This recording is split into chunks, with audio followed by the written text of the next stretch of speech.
సభ్యులు లేరు YCP MLAs. నా దీని మీద చిన్న వివరణ ఇవ్వాలనుకుంటున్నానండి. దయచేసి కూర్చోండి ప్లీజ్. ఇక్కడ సభలో ప్లీజ్ ఏమండి, సభలో చాలామంది సీనియర్ నాయకులు ఉన్నారు. ఇక్కడ మంత్రులు చేసిన పెద్దలు కూడా ఉన్నారు. మీ దృష్టికి ఒక విషయం తీసుకురావాల్సిన అవసరం ఉంది. ఈ సమావేశాలలో దురదృష్టవశాత్తు దాదాపు 25 ప్రశ్నలకు సభలో సమాధానం లభించలేదు. ప్రతిపక్షానికి చెందిన గౌరవ సభ్యులు ప్రశ్నలు వేస్తున్నారు, రావట్లే. దాని మీద దాని కారణం ఏంటంటే వాళ్ళు ప్రశ్నలు వేయడం వల్ల మరొక 2 మెంబర్స్కి మాట్లాడే అవకాశం పోతుంది. అది సమంజసం కాదు ప్రజాస్వామ్యంలో. కానీ ప్రశ్నలు అడగడానికి సభలో ఉండటం లేదు. మీరు చూస్తూనే ఉన్నారు, ప్రశ్నలు వస్తున్నాయి, వాళ్ళు సభలోకి రావట్లేదు. ఈ కారణంగా సభలో ఎవరో ఒకరి ద్వారా మరో 2 ప్రశ్నలు అడిగే అవకాశం కోల్పోతున్నారు. ఇది చాలా దురదృష్టకరం. సభకు ఎన్నికైన గౌరవ సభ్యులు సగర్వంగా సభకు రావాలి.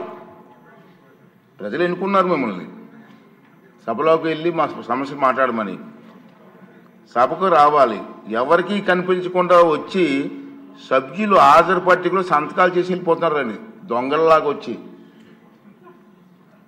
మీరు గౌరవ సభ్యులే, ప్రజలు ఎన్నుకున్నారు, మీరు ఎమ్మెల్యేస్. దొంగలలాగా వచ్చి సంతకాలు పెట్టవలసిన అవసరం ఇచ్చింది కర్మ. ఒకసారి ఎమ్మెల్యేగా గౌరవప్రదమైన దీంట్లో ఉండి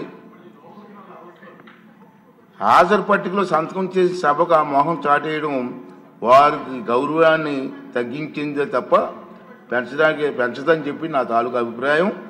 వీరిలో ముఖ్యంగా నా దృష్టికి వచ్చింది వై బాలనాగిరెడ్డి గారు, తాటిపర్తి చంద్రశేఖర్ గారు, రేగం లింగం గారు, మత్స్యలింగం గారు, విరూపాక్ష గారు, మత్స్యరాజ విశ్వేశ్వరరాజు గారు, ఆగిపాటి అమర్నాథ్ రెడ్డి గారు, దాసరి సుధ గారు.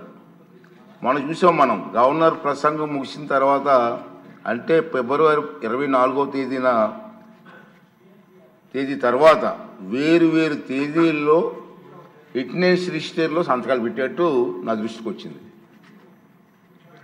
అంత దొంగచాటును వచ్చి ఒక దొంగల మాదిరిగా సంతకాలు పెట్టవలసిన అవసరం లేదు. కానీ వారు ఎవరు కూడా నాకు సభలో కనిపించలేదు. సంతకాలు ఉన్నాయి కానీ సభలో కనిపించారండి మీకు ఎవరికన్నా? నాకైతే కనిపించలేదు. ఇది ఎంతవరకు సమంజసం వారే నిర్ణయించుకోవాలి. మనల్ని ఎన్నుకున్న ప్రజలు మనం ఆదర్శంగా నిలవాలి తప్ప ప్రజలకి, మీకు ఓట్లు వేసిన ప్రజలకి తలవంపులు తెచ్చేలే ప్రవర్తించకూడదని చెప్పి నా అభిప్రాయం. ఈ సభ ముందు పెట్టాలని చెప్పి నేను ఈ 2 విషయాలు మీకు తెలియజేస్తానండి. ఇప్పుడు వారు వేసిన క్వశ్చన్ కూడా ఇప్పుడు మళ్ళీ పోస్ట్ రాలేదు కాబట్టి డీమ్ టు ఆన్సర్గా ప్రకటిస్తున్నాను.